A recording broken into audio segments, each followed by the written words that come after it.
आशा करता हूँ आप सभी लोग बहुत अच्छे होंगे। मेरा नाम है प्रशांत और आप देख रहे हैं आपका अपना यूट्यूब चैनल एग्जाम रीज। दोस्तों आज की इस वीडियो पे हम डिस्कस करने वाले हैं मैथ्स एंड रीजनिंग के सुपर 20 मोस्ट इम्पॉर्टेंट क्वेश्चन जो एनसीएल के सभी पोस्ट के लिए बहुत ही इंपॉर्टेंट है। जैसा कि आप सभी लोग को पता होगा कि आप सभी लोग के एग्जाम आ रहे हैं, तो आप सभी लोग को एग्जाम के देखते हुए मैंने आप सभी लोगों के लिए मैथ के टॉप 200 क्वेश्चन सीरीज का ये पहला पार्ट है। दोस्तों टॉप 200 क्वेश्चन पे आपको मैथ्स एंड रीजनिंग के मोस्ट इंपॉर्टेंट क्वेश्चन मिलेंगे जो एनसीएल के सभी पोस्ट के लिए बहुत ज़्यादा इंपॉर्टेंट है। दोस्तों यह वीडियो आपके लिए 10 दिन तक आएगी और 10 दिन में आपको मैथ के टॉप 200 क्वेश्चन को कवर करेगी। सो प्लीज़ आप इस वीडियो को पूरा देखिएगा। दोस्तों आप सभी लोग के लिए टारगेट रहेगा कि एनसीएल के एग्जाम पे मैथ्स एंड रीजनिंग के क्वेश्चन को पूरी तरह से सॉल्व करना है। दोस्तों आप सभी लोग से एक छोटी सी रिक्वेस्ट है, यदि अभी तक आपने हमारे इस चैनल को सब्सक्राइब नहीं किया है तो प्लीज़ आप इस चैनल को सब्सक्राइब करें, साथ ही साथ बेल आइकन को भी जरूर प्रेस करें ताकि जब भी मैं नेक्स्ट वीडियो अपलोड करूं तो उसका नोटिफिकेशन आप तक सबसे पहले पहुंच सके। दोस्तों इस वीडियो को अपने दोस्तों के साथ ज़्यादा से ज़्यादा शेयर करें ताकि उनके प्रिपरेशन में भी मदद मिल सके, और इस वीडियो को ज़्यादा से ज़्यादा लाइक करें ताकि मुझे मोटिवेशन मिल सके और मैं आपके लिए ऐसी वीडियो प्रोवाइड कर सकूं। चलिए दोस्तों वीडियो की शुरुआत करते हैं। क्वेश्चन नंबर 1 है, स्टार का वह छोटा सा छोटा मान ज्ञात कीजिए जिससे संख्या 6735*1 पूरी तरह 9 से विभाजित हो जाए। बहुत ही जी क्वेश्चन है। यदि आपने मेरी प्रीवियस वीडियो को देखा होगा तो आप इस क्वेश्चन को इजीली सॉल्व कर पाएंगे। वहाँ पे मैंने बताया था जब भी इस टाइप का क्वेश्चन आता है तो इस टाइप के क्वेश्चन को सॉल्व करने के लिए जो संख्या दी रहती है, जैसे कि यहाँ पे संख्या क्या दी है, संख्या दी है 6735*1। ठीक है, इस संख्या को सबसे पहले हमें क्या करना है, योग के रूप में लिखना है। किस टाइप से लिखेंगे, 6 + 7 + 3 + 5 + स्टार +1 / 9, इस टाइप से लिखेंगे ना। तो अब क्या करना है, इन अंकों को जोड़ देना है। तो 6 7 कितना हो गया, 13, 13 3 16, 16 5 21, 21 और 1 कितना हो गया, 22। तो यहाँ पे कितना आ जाएगा, 22 + स्टार / 9। तो आप सभी लोग स्वयं बताएं कि स्टार की जगह ऐसी कौन सी संख्या आएगी जिसमें 22 जोड़ने पर 9 से विभाजित हो जाए।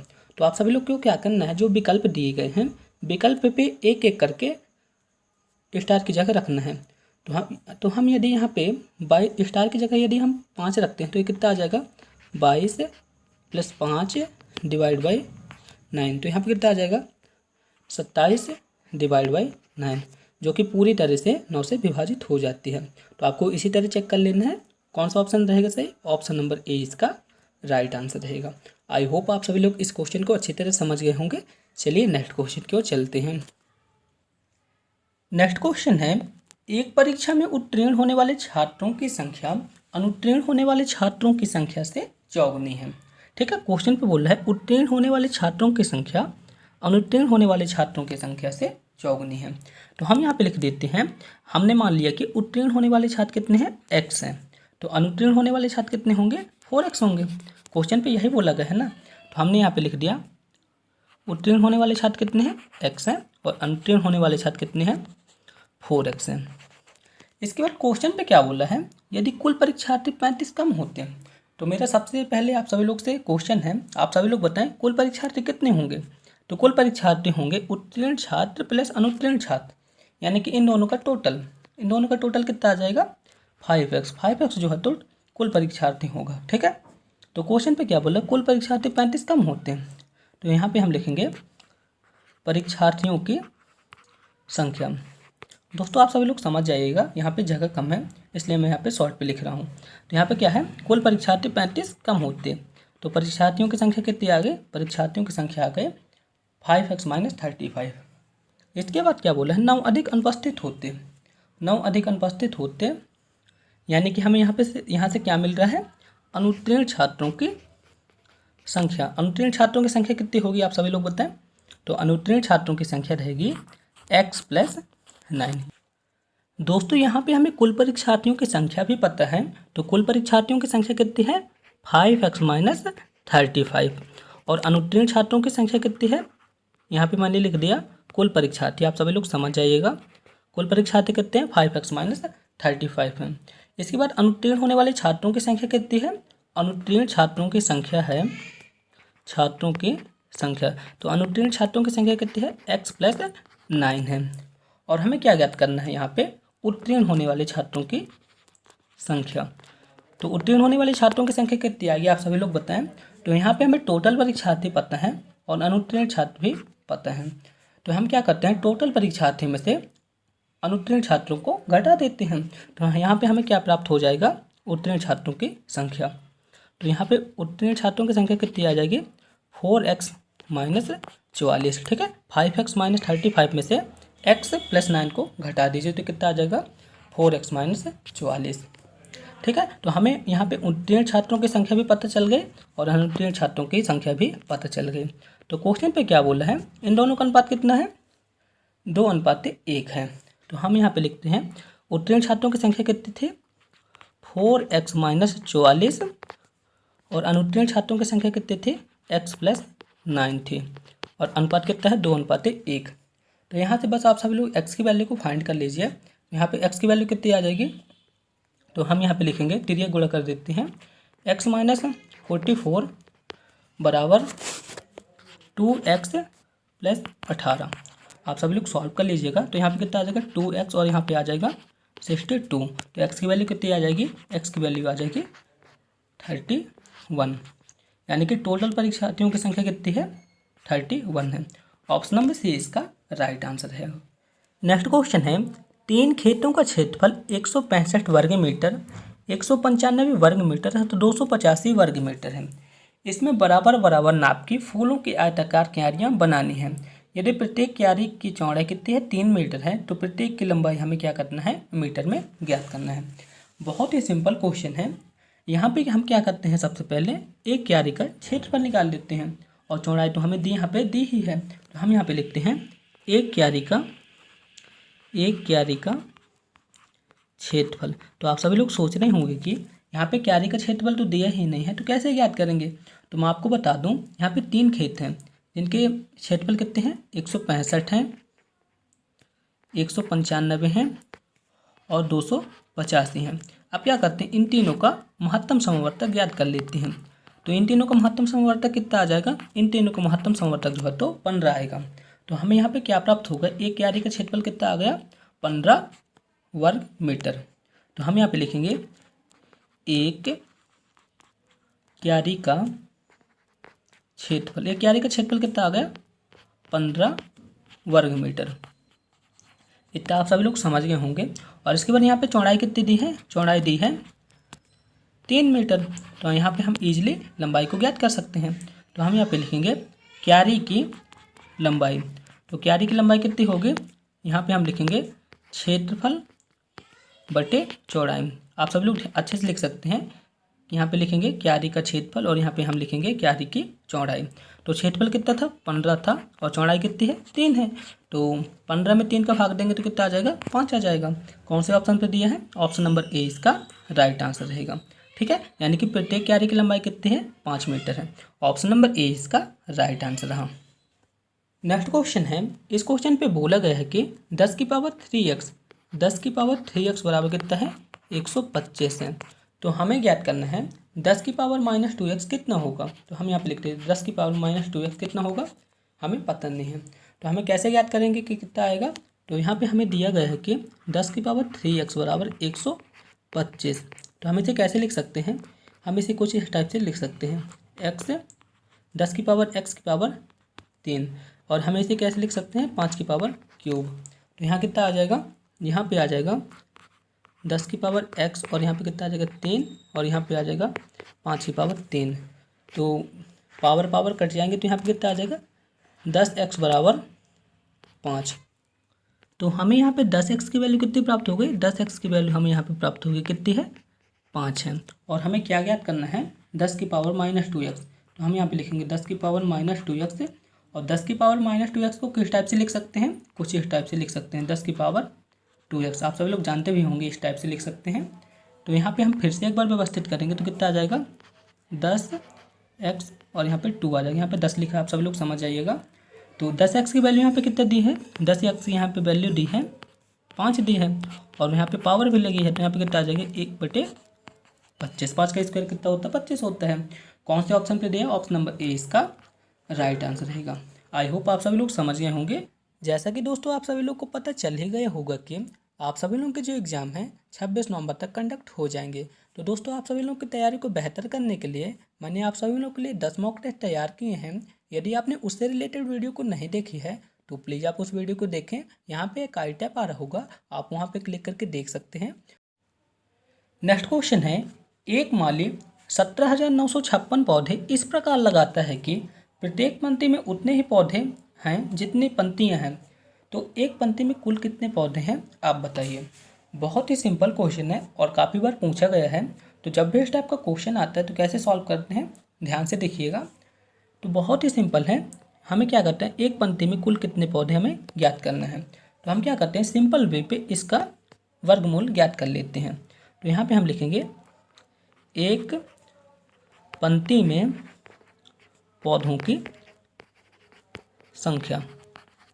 ठीक है, एक पंक्ति में पौधों की संख्या कितनी आ जाएगी, जो भी पौधे दिए रहते हैं उनका वर्गमूल। तो यहाँ पे कितना है 17,956। तो 17,956 का वर्गमूल आ जाएगा 134। आप सभी लोग सॉल्व कर लीजिएगा, कितना आ जाएगा 134। ऑप्शन नंबर ए इसका राइट आंसर रहेगा।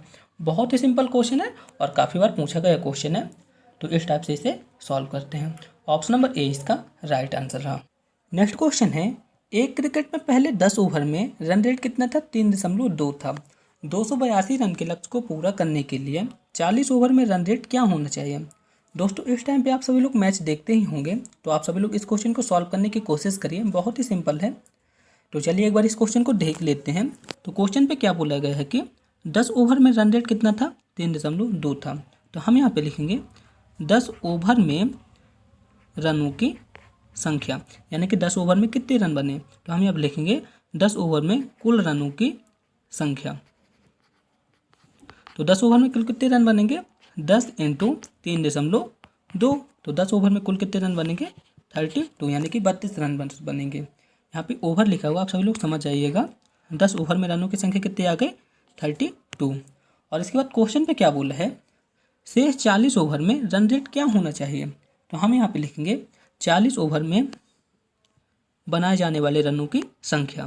तो हम यहाँ पे लिखेंगे 40 ओवर में बनाए जाने वाले रनों की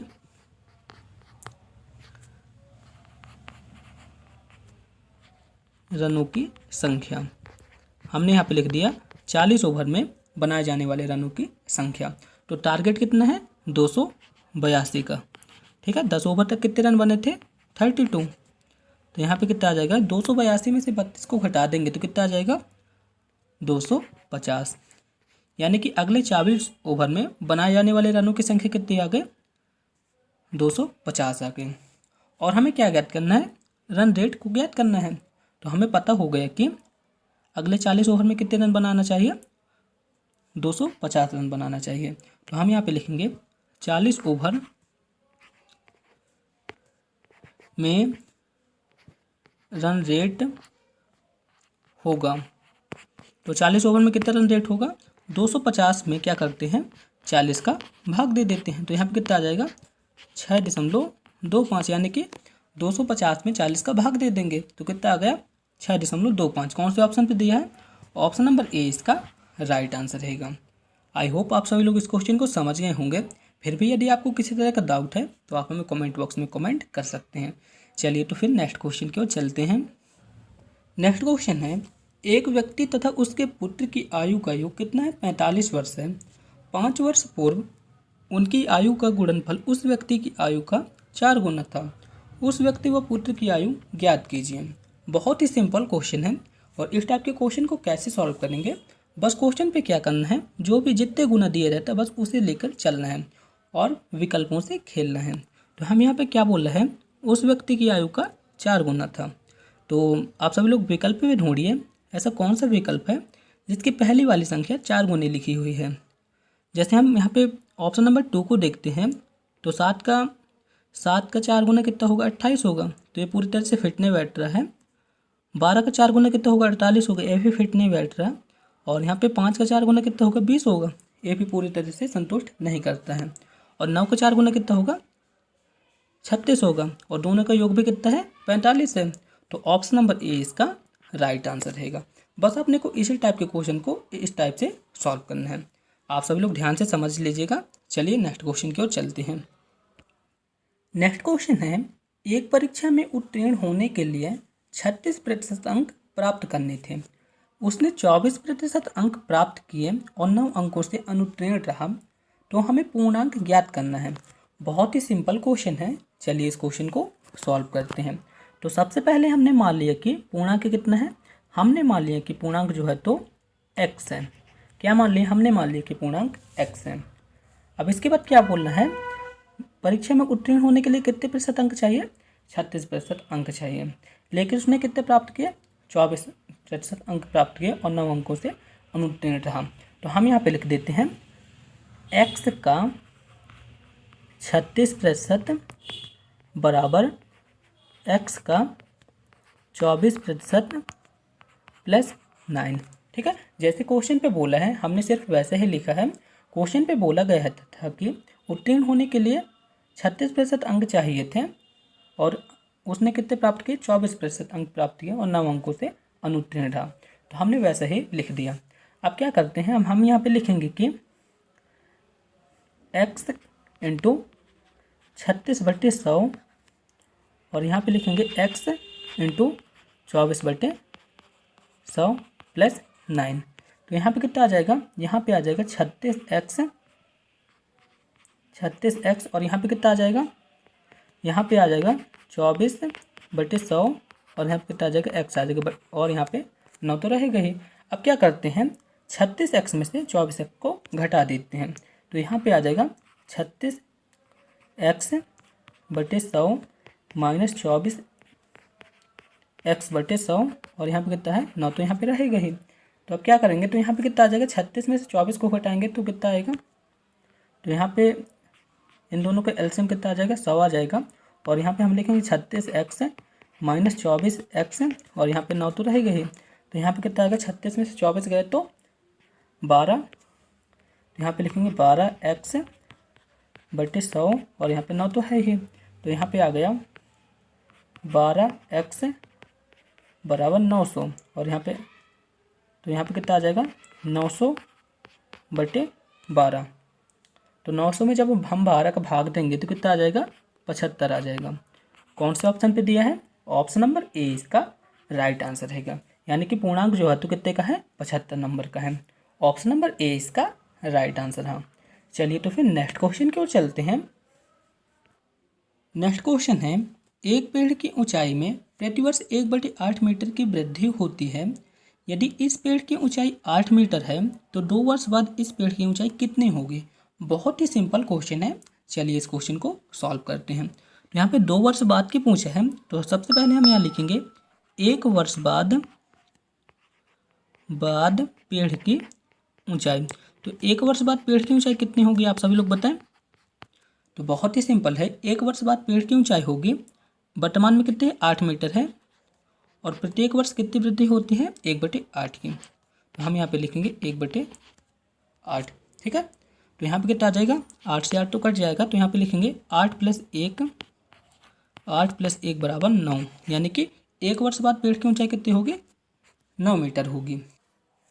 तो हमें यहाँ पे पता चला कि 1 वर्ष बाद पेड़ की ऊंचाई कितनी हो जाएगी? 1 वर्ष बाद पेड़ की ऊंचाई हो जाएगी 9 मीटर। ठीक है, और जो 9 मीटर है यही पेड़ की अब वर्तमान आयु कहलाएगी। तो हम यहाँ पे लिखेंगे 2 वर्ष बाद पेड़ की ऊंचाई। तो 2 वर्ष बाद पेड़ की ऊंचाई कितनी हो जाएगी आप सभी लोग बताएं। तो 2 वर्ष बाद पेड़ की ऊंचाई होगी 9 प्लस और प्रतिवर्ष कितनी बढ़ती है? 1/8 बढ़ती है। 9 × 1/8। बस आप इसे सॉल्व कर दीजिए, आंसर आ जाएगा। तो यहाँ पे लिखेंगे हम 9 प्लस 9/8। तो इसे आप सॉल्व करिए। तो जब हम इसे सॉल्व करेंगे तो यहाँ पे एलसीएम लेंगे तो 8 आ जाएगा। 9 × 8 = 72 और यहाँ पे 9 आ जाएगा। तो यहाँ पे कितना आ जाएगा? 81/8। और यहाँ पे हम लिखेंगे 2 वर्ष बाद पेड़ की ऊंचाई। आप सभी लोग समझ जाइएगा।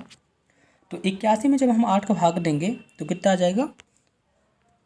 81 में जब हम 8 का भाग देंगे तो आ जाएगा 10.125 मीटर। कौन से ऑप्शन पे लिखा है? ऑप्शन नंबर बी इसका राइट आंसर रहेगा। आई होप आप सभी लोग समझ गए होंगे 2 वर्ष बाद पेड़ की ऊंचाई कितनी रहेगी 10.125। ऑप्शन नंबर बी इसका राइट आंसर रहा। नेक्स्ट क्वेश्चन है किसी वस्तु का क्रय मूल्य उस वस्तु के विक्रय मूल्य का 40% है, तो बताइए विक्रय मूल्य क्रय मूल्य का कितने प्रतिशत होगा। बहुत ही सिंपल क्वेश्चन है और बहुत ही इजी है, चलिए इसे सॉल्व करते हैं। क्वेश्चन पे क्या बोला है किसी वस्तु का क्रय मूल्य, तो हम यहाँ पे लिखेंगे क्रय मूल्य बराबर विक्रय मूल्य। विक्रय मूल्य का कितने गुना है 40 गुना है, तो हमने यहाँ लिख दिया 40%। ठीक है, यही बोला ना क्रय मूल्य विक्रय मूल्य का 40% है, तो हमने यहाँ पे लिख दिया। तो हम यहाँ पे क्या करते हैं क्रय मूल्य व विक्रय मूल्य में अनुपात ज्ञात कर लेते हैं।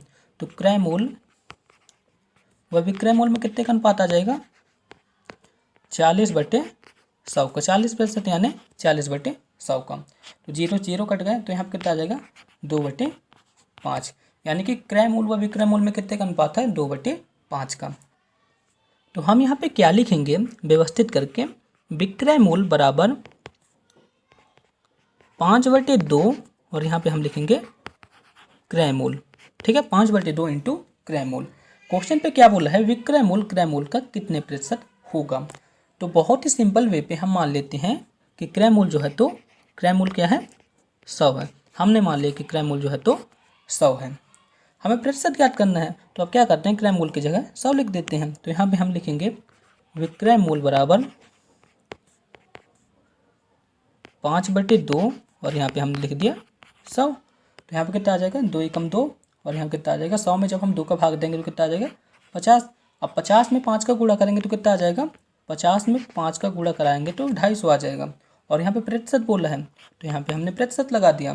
तो विक्रय मूल्य क्रय मूल्य कितने प्रतिशत है 250%। ऑप्शन नंबर ए इसका राइट आंसर रहा। नेक्स्ट क्वेश्चन है कोई धन साधारण ब्याज की वार्षिक दर से 5 वर्ष में अपने आप का 3/2 गुना हो जाता है, तो ब्याज की वार्षिक दर ज्ञात कीजिए। बहुत ही सिंपल क्वेश्चन है और इस क्वेश्चन को मैंने आपके साथ कई बार डिस्कस किया है, सो आई होप आप सभी लोग इस क्वेश्चन को सॉल्व जरूर करेंगे। तो चलिए एक बार इस क्वेश्चन को फिर से देख लेते हैं। इस टाइप का क्वेश्चन जब भी आता है तो मैंने आपको एक फार्मूला बताया था। फार्मूला क्या था, फार्मूला था गुना -1 इंटू 100 बटे दर या फिर समय, दर या समय जो भी क्वेश्चन पे मेंशन दिया रहता है उसी को हम यहाँ पे लिखते हैं। जैसे यहाँ पे समय दिया है तो हम यहाँ पे समय लिखेंगे। ठीक है, तो बस इसे सॉल्व कर दीजिए उसी फार्मूले की मदद से। तो हम यहाँ पे लिखेंगे 3/2 -1 इंटू 100 और यहाँ पे समय कितना दिया है, समय यहाँ पे दिया है 5 वर्ष, तो हमने यहाँ लिख दिया 5। तो बस आप इसे सॉल्व करेंगे तो यहाँ पे कितना आ जाएगा 3 - 2 और यहाँ पे कितना रहेगा 2 तो रहेगा ही इंटू 100 और यहाँ पे कितना रहेगा 5 रहेगा। तो 3 में से जब 2 जाएंगे तो कितना बचेगा 1 बचेगा। तो हम यहाँ पे लिखेंगे 1/2 इंटू 100 और यहाँ पे कितना है 5 है। ठीक है ना, तो अब क्या करते हैं 2 नीचे आ जाएगा तो हम यहाँ पे लिखेंगे 1/2 इंटू 100 और यहाँ पे कितना रहेगा 5 तो रहेगा ही। तो हम यहाँ पे करेंगे 100/5 इंटू 2 बराबर कितना हो गया 10 हो गया। तो यहाँ पे कितना आ जाएगा 10, यानी कि ब्याज की वार्षिक दर कितनी आ गई, ब्याज की वार्षिक दर आ गई 10%। ऑप्शन नंबर सी इसका राइट आंसर था। आई होप आप सभी लोग उस फॉर्मूले को याद कर लिए होंगे। नेक्स्ट क्वेश्चन है 2 पाइपों एक टंकी को क्रमशः 15 एवं 12 घंटों में भर सकती है, जबकि एक तीसरा पाइप उसे 20 घंटे में खाली कर सकता है। यदि टंकी खाली है तो तीनों पाइपों को खोल लिया जाए तो टंकी भर जाएगी। बहुत ही सिंपल क्वेश्चन है और आप सभी लोग से बनता भी होगा, लेकिन फिर भी इसे एक बार सॉल्व करते हैं। चलिए इसे सॉल्व कर रहे हैं। तो क्वेश्चन पे क्या बोला 3 पाइप हैं। ठीक है, 2 पाइप जो है तो टंकी को भरते हैं और तीसरी पाइप जो है तो उसे खाली करते हैं। तो हम यहाँ पे लिखेंगे फर्स्ट पाइप, सेकेंड पाइप और यहाँ पे हम लिखेंगे थर्ड पाइप। फर्स्ट पाइप कितने घंटे में भरती है 15 घंटे में, सेकेंड पाइप 12 घंटे में और थर्ड पाइप जो है तो कितने घंटे में भरती है 20 घंटे पे। हमने यहाँ पे माइनस का सिंबल लगा दिया क्योंकि यह टंकी को खाली करती है। तो 15, 12 और 20 टंकी में कुल कितना पानी भरना है तो आप सभी लोग बताएं। तो टंकी में टोटल कितना पानी भरेंगे 15, 12 और 20 का एलसीएम। तो 15 12 20 का एलसीएम कितना आ जाएगा 60, यानी कि टंकी में टोटल कितना पानी भरना होता है 60 लीटर। तो पहली टंकी 15 घंटे में भरती है, तो 1 घंटे में कितना पानी भरेगी आप सभी लोग बताएं। 4 लीटर पानी भरेगी। दूसरी टंकी 5 लीटर भरेगी और तीसरी टंकी जो है तो 3 घंटे में उसे खाली कर देगी। तो आप सभी लोग क्या करें, इन्हें आपस में जोड़ लीजिए। तो 5 4 9 हो गया, 9 में से 3 को हम घटा देते हैं तो कितना आ जाएगा 6 आ जाएगा। जो 6 बचेगा ना, तो इसी 6 का हम 60 में भाग लगा देंगे तो कितना बचेगा 10, यानी कि तीनों पाइपों को एक साथ खोल लिया जाए तो टंकी भरेगी 10 घंटे पे। ऑप्शन नंबर डी इसका राइट आंसर रहेगा। आई होप आप सभी लोग इस क्वेश्चन को समझ गए होंगे। चलिए नेक्स्ट क्वेश्चन की ओर चलते हैं। नेक्स्ट क्वेश्चन है, यदि 51 व्यक्ति कुछ भोजन को 50 दिन में खा सकते हैं तो उसी भोजन को 50 व्यक्ति कितने दिन में खाएंगे। बहुत ही सिंपल क्वेश्चन है। तो हमने मान लिया कि 50 व्यक्ति उस भोजन को x दिन में खाएंगे। तो क्वेश्चन को कुछ इस टाइप से सॉल्व करेंगे। 51 इंटू 50 बराबर 50 इंटू एक्स, ठीक है। तो यहाँ पे क्या करते हैं, 50 को 50 से काट देते हैं तो x की वैल्यू कितनी आ जाएगी 51, यानी कि 50 व्यक्ति उस भोजन को 51 दिन में खाएंगे। कौन से ऑप्शन पे लिखा है, ऑप्शन नंबर बी इसका राइट आंसर रहेगा। नेक्स्ट क्वेश्चन है, 3 सेंटीमीटर त्रिज्या के गोले को पिघलाया जाता है तथा उसे उसी त्रिज्या के सिलेंडर में फोल्ड किया जाता है, तो सिलेंडर की ऊंचाई क्या होगी। बहुत ही सिंपल क्वेश्चन है और आप में से कई लोग से बनता भी होगा। तो चलिए इसे सॉल्व करते हैं। दोस्तों जब भी पिघलाने वाली बात आई और दूसरे में बदलने की बात आती है तो हमेशा वहाँ पे आयतन का योग होता है। तो गोले का आयतन क्या होता है आप सभी लोग बताएं। आप सभी लोग बताएंगे कि गोले का आयतन क्या होता है। तो गोले का आयतन होता है 4/3 पाई आर क्यूब, ठीक है। गोले का आयतन क्या होता है 4/3 पाई आर क्यूब। और सिलेंडर का आयतन क्या होता है, सिलेंडर यानी कि बेलन, सिलेंडर कुछ इस टाइप से होता है। तो आप सभी लोग बताएं सिलेंडर का आयतन क्या होगा, सिलेंडर मीन्स बेलन।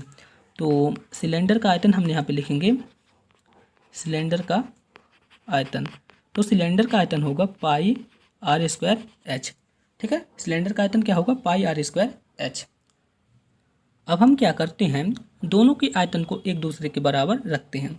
तो सिलेंडर का आयतन क्या होता है, सिलेंडर का आयतन होता है पाई आर स्क्वायर एच और गोले का आयतन कितना होता है 4/3 पाई आर क्यूब होता है, ठीक है। तो पाई से पाई तो कट गया, ठीक है। और हम यहाँ पे क्या करते हैं, तो हम यहाँ पे लिखेंगे h बराबर, तो यहाँ पे हम लिखेंगे h बराबर 4/3 पाई आर क्यूब था और यहाँ पे कितना था पाई आर स्क्वायर। तो यहाँ पे कितना आ जाएगा, एक आर कट जाएगा तो यहाँ पे कितना आ जाएगा 4/3 आर। तो h की वैल्यू कितनी आ जाएगी 4/3 आर। और यहाँ पे त्रिज्या कितनी दी है, त्रिज्या यहाँ पे दी है 3 सेंटीमीटर। तो हम यहाँ पे लिखेंगे h बराबर 4/3 और r की वैल्यू कितनी थी, r की वैल्यू 3 यहाँ पे दी गई है। r मतलब त्रिज्या, तो यहाँ पे हम लिख देंगे 3। तो यहाँ पे कितना आ जाएगा, जो बेलन की ऊंचाई है यानी कि सिलेंडर की ऊंचाई है कितनी है 4 सेंटीमीटर है। ऑप्शन नंबर डी इसका राइट आंसर रहेगा। आई होप आप सभी लोग क्वेश्चन को समझ गए होंगे। फिर भी यदि आपको किसी तरह का डाउट है तो आप हमें कमेंट बॉक्स में कमेंट कर सकते हैं। दोस्तों अब रीजनिंग के क्वेश्चन आ गए हैं, तो चलिए रीजनिंग के क्वेश्चन को भी सॉल्व करेंगे। तो रीजनिंग का पहला क्वेश्चन है, आयु में सुमन ऊषा से बड़ी है, ठीक है। तो यहाँ पे मैं सुमन को एस से डिनोट कर रहा हूँ और ऊषा को यू से, ठीक है। तो क्वेश्चन पे क्या बोला है, सुमन ऊषा से बड़ी है। तो सुमन को मैंने पहले लिख दिया क्योंकि ऊषा से बड़ी है। इसके बाद क्या बोला है, गीता ऊषा से छोटी है। अब ऊषा से छोटा कौन है, गीता है, तो गीता को मैंने लिख दिया जी। इसके बाद क्या बोला है, प्रेमा सुमन से बड़ी है, यानी कि सुमन से भी बड़ा कौन है, प्रेमा है। तो हमें बताना है इन सभी में से सबसे बड़ी कौन है। तो आप सभी लोग स्वयं बताएं। तो इन सभी में सबसे बड़ी है प्रेमा। ऑप्शन नंबर डी इसका राइट आंसर रहेगा। नेक्स्ट क्वेश्चन है, पेड़ों की एक पंक्ति में एक पेड़ बाएं छोर से 7वां और दाएं ओर से 14वां है। पंक्ति में कुल कितने पेड़ हैं। बहुत ही इजी क्वेश्चन है दोस्तों। जब भी इस टाइप का क्वेश्चन आता है तो बस आप सभी लोग एक बात का ध्यान रखिएगा, बाएं के लिए हमेशा घटाना होता है और दाएं के लिए हमेशा जोड़ना। तो चलिए इसे सॉल्व कर देते हैं। पंक्ति में कुल कितने पेड़ हमें ज्ञात करना है। तो हम यहाँ लिखेंगे पंक्ति में पेड़ों की संख्या। तो पंक्ति में पेड़ों की संख्या कितनी आ जाएगी 7 + 14 और यहाँ पे बाएं लिखा है तो बाएं में से हमेशा एक को घटा देते हैं। तो 21 में से 1 जाएगा तो कितना आ जाएगा 20, यानी कि पंक्ति में पेड़ों की संख्या कितनी आ जाएगी 20। ऑप्शन नंबर सी इसका राइट आंसर रहेगा। चलिए नेक्स्ट क्वेश्चन की ओर चलते हैं। नेक्स्ट क्वेश्चन है, एक कोड भाषा में ए बी डी सी को क्या लिखा जाता है? ए बी डी सी को क्या लिख दिया जाता है? ई एफ एच जी लिखा जाता है। तो उसी भाषा में आई जी एल को क्या लिखा जाएगा? बहुत ही सिंपल है, चलिए इसे सॉल्व करते हैं। तो कुछ इस टाइप से करे सीक्वेंस बनेगा। ए से ई तक के बीच में कितना गैप है? +4 का। बी से एफ के बीच में कितने का गैप है? +4 का। डी से एच के बीच में कितने का गैप है? +4 का। और सी से एच जी के बीच में कितने का गैप है? 4 का। सेम सीक्वेंस में आई जे एल के को क्या लिखा जाएगा? आई के चौथे अक्षर बाद क्या आ जाएगा? एम आ जाएगा, ठीक है। जे के चौथे अक्षर के बाद क्या आ जाएगा? एन आ जाएगा। और एल के चौथे अक्षर के बाद क्या आ जाएगा? पी आ जाएगा। और के चौथे अक्षर के बाद क्या आ जाएगा? ओ आ जाएगा। यानी कि एम एन पी ओ इसका राइट आंसर रहेगा। ऑप्शन नंबर ए इसका राइट आंसर रहेगा। दोस्तों आप सभी लोग इसे और अच्छे से सॉल्व कर सकते हैं, यहाँ पे जगह की कमी है इसलिए मैं इस टाइप से सॉल्व कर रहा हूँ, आप सभी लोग समझ सकते हैं। चलिए नेक्स्ट क्वेश्चन की ओर चलते हैं। नेक्स्ट क्वेश्चन है, दी गई श्रृंखला का अगला पद क्या होगा? बहुत ही इंपॉर्टेंट क्वेश्चन है, आप सभी लोग इसे सॉल्व करें। इस क्वेश्चन को सॉल्व करने के लिए मैं आपको 10 सेकंड की टाइमिंग देता हूँ, आप सभी लोग सॉल्व करें और इसका आंसर बताएं। आई होप आप सभी लोग इसका राइट आंसर दिए होंगे। तो इसे किस टाइप से सॉल्व करेंगे? बहुत ही सिंपल है, आप सभी लोग ध्यान से समझिएगा। जैसे पहला लिखा है तो हम क्या करते हैं, 0 का स्क्वायर करके 1 को जोड़ देते हैं, तो यहाँ पे कितना आ गया? 1 आ गया। दूसरे पे क्या करते हैं, 1 का स्क्वायर करते हैं और उसमें से 1 को घटा देते हैं, तो यहाँ पे कितना आ गया? 0 आ गया। सेम टाइमिंग पे क्या करते हैं, 2 का स्क्वायर करते हैं फिर 1 को जोड़ देते हैं, तो कितना आ गया? 5 आ गया। इसी टाइप से 3 का स्क्वायर करेंगे फिर 1 को घटा देंगे तो कितना आ जाएगा? 8 आ जाएगा। इसी टाइप से हम क्या करते हैं, 4 का स्क्वायर करते हैं फिर 1 को जोड़ देते हैं, तो कितना आ जाएगा? यहाँ पे 17 आ जाएगा। इसी टाइप से 5 का स्क्वायर करते हैं फिर 1 को घटा देते हैं, तो कितना आ जाएगा? 5 का स्क्वायर कितना होता है? 25 होता है, 25 में चला जाता है, कितना आ जाएगा? 24 आ जाएगा। अब यहाँ पे 37 लिखा हुआ है, तो 37 के लिए हम क्या करेंगे, 6 का स्क्वायर करेंगे, 6 में 1 जोड़ देंगे तो कितना आ जाएगा? 37 आ जाएगा। अब इसके बाद 6 के बाद क्या आ जाएगा? 7 आ जाएगा। 7 का स्क्वायर करेंगे, इसके बाद 1 को घटा देंगे, तो 7 का स्क्वायर कितना होता है? 49। 49 में से 1 को घटा देंगे तो कितना आ जाएगा? 48। ऑप्शन नंबर डी इसका राइट आंसर रहेगा। आई होप आप सभी लोग इस सीक्वेंस को अच्छी तरह समझ गए होंगे। चलिए नेक्स्ट क्वेश्चन की ओर चलते हैं। नेक्स्ट क्वेश्चन है, यदि HEMA का कोड नंबर 27 है तो VELU का कोड नंबर क्या होगा? बहुत ही इजी है, चलिए इसे सॉल्व करते हैं। जैसे यहाँ पे हेमा लिखा है, आप सभी लोग अल्फ़ाबेट को जरूर देखिएगा एक बार, HEMA, और इन सभी का योग कितना है? 27 है। तो H अल्फ़ाबेट में कौन से नंबर पे आता है? 8वें नंबर पे आता है। E 5वें नंबर पे, M 13वें नंबर पे आता है और A जो है तो A नंबर पे आता है, पहले नंबर पे, सॉरी। तो अब क्या करते हैं, इन सभी को आपस में जोड़ देते हैं, तो यहाँ पे कितना आ जाएगा? 13 5 18 1 19, 19 8 27। यानी कि क्या करना है, जो अल्फ़ाबेट में जो नंबर दे रहते हैं उन्हीं के क्रम को वहाँ पे जोड़ देते हैं, तो कितना आता है? 27 आता है। तो उसी टाइप पे VELU को जोड़ेंगे तो क्या आएगा, आप सभी लोग बताएं। तो V अल्फ़ाबेट में कौन से नंबर पे आता है? 22वें नंबर पे आता है, 22। E कौन से नंबर पे आता है? 5वें। L कौन से नंबर पे आता है? आप सभी लोग बताएं, 12वें नंबर पे। और U कौन से नंबर पे आता है? 21वें नंबर पे। आप सभी लोग जोड़ें, बताएं कितना आएगा। तो 22 में से जब 21 को जोड़ेंगे तो 43 आएगा। 43 5 48, 48 12 60। कौन सा ऑप्शन पे दिया है? ऑप्शन नंबर बी इसका राइट आंसर रहेगा। दोस्तों अगर आपको इस वीडियो का PDF प्राप्त करना है तो आप हमारे टेलीग्राम ग्रुप से जुड़ सकते हैं, लिंक मैंने इस वीडियो के डिस्क्रिप्शन में दे दी है, आप वहां से जाके इस वीडियो का PDF प्राप्त कर सकते हैं। दोस्तों मैंने NCL में कंडक्ट कराए जाने वाले सभी एग्जाम के लिए मैथ, हिंदी, इंग्लिश और मॉडल पेपर से रिलेटेड कई वीडियो को बनाया है। यदि आपने उन वीडियो को नहीं देखा है तो प्लीज़ आप उन वीडियो को भी देखें, ये वीडियो आपके लिए बहुत इंपॉर्टेंट है। लिंक मैंने इस वीडियो के डिस्क्रिप्शन में दे दिया है। दोस्तों हमारी यह वीडियो आपको कैसी लगी प्लीज़ कमेंट बॉक्स में बताएं। इस वीडियो को अपने दोस्तों के साथ ज़्यादा से ज़्यादा शेयर करें ताकि उनके प्रिपरेशन भी अच्छी हो सके। मिलते हैं नेक्स्ट वीडियो पे, तब तक के लिए थैंक यू।